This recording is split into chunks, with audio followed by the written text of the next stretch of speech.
बदलापूर येथील 3.5 वर्षाच्या 2 मुलींवर शाळेतीलच नराधमाने अतिशय क्रूरपणे लैंगिक अत्याचार केला आहे। तसेच या नराधमाच्या विरोधात पीडित पालकांनी गुन्हा नोंदवण्यास गेले असता पोलीस प्रशासनाकडून 12 तास कोणतीही कारवाई त्याचबरोबर कोणताही गुन्हा नोंदवण्यात आला नाही। तसेच पुणे येथील शाळेतील मुलीवर लैंगिक अत्याचार करण्यात आला आहे। अशा घटना या संतापजनक आहेत। अशा अपराध करणाऱ्या नराधमांना त्वरित फाशीची शिक्षा देण्यात यावी, असा कायदा केला जावा। पुरोगामी आणि सुसंस्कृत महाराष्ट्रात मुली आणि महिला सुरक्षित राहिलेल्या नाहीत। अशा नराधमांना कायद्याचा धाक राहिलेला नाही। तसेच पोलीस प्रशासनावर सरकारची वचक राहिलेला नाही। अशा निष्क्रिय सरकार महिलांच्या आणि मुलींच्या बाबतीत हे गृह खातं असंवेदनशील आहे। त्यामुळे अशा निष्क्रिय गृहमंत्र्यांनी ताबडतोब राजीनामा द्यावा। नको तू पाहिजे आम्हाला तुमचे 1500 रुपये, आम्हाला आमची बहीण मुलगी सुरक्षित पाहिजे। एका रात्रीत नोटबंदी होऊ शकते, एका रात्री सत्तापालट होऊ शकते, तर एका रात्रीत बलात्कार आरोपीस फाशीची शिक्षा का होऊ शकत नाही?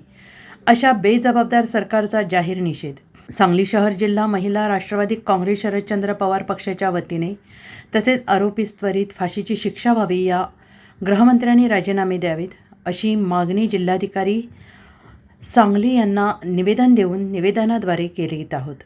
यावेळी महिला राष्ट्रवादी काँग्रेस पार्टी शहर जिल्हाध्यक्ष सौ संगीता अभिजित हारगे, प्रदेश सहचिटणीस ज्योतिताई आदाटे, सांगली शहराध्यक्ष वैशालीताई धुमाळ, मिरज शहराध्यक्ष शारदाताई माळी, कुपवाड कार्याध्यक्ष संगीताताई जाधव, मिरज कार्याध्यक्ष रईसा चिंचणीकर, जिल्हा उपाध्यक्ष मंजुश्री कुंभार, शीतल सोनवणे, विद्याताई कांबळे, प्रियांका लोंढे, अश्विनीताई कोळी, छायाताई जाधव, अनिताताई पागम, झेबा शेख, स्नेहल चंदनशिवे, दीपाली हारगे, रुपाली हारगे यांच्यासह महिला आणि सर्व सेलचे पदाधिकारी उपस्थित होते।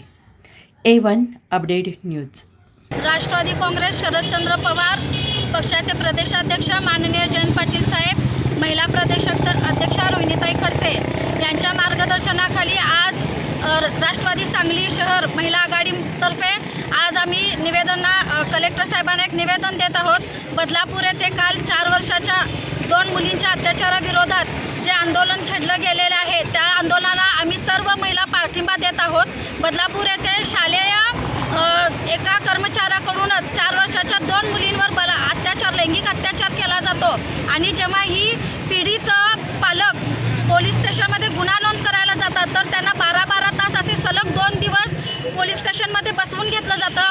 त्या गुन्हेगारावरती कोणताही गुन्हा नोंद केली जात नाही। अशा वेळेस पोलीस प्रशासनावर या सत्ताधाऱ्यांची कोणतीही वचक राहिलेली नाही आणि नक्कीच ती शाळा ही कोणत्या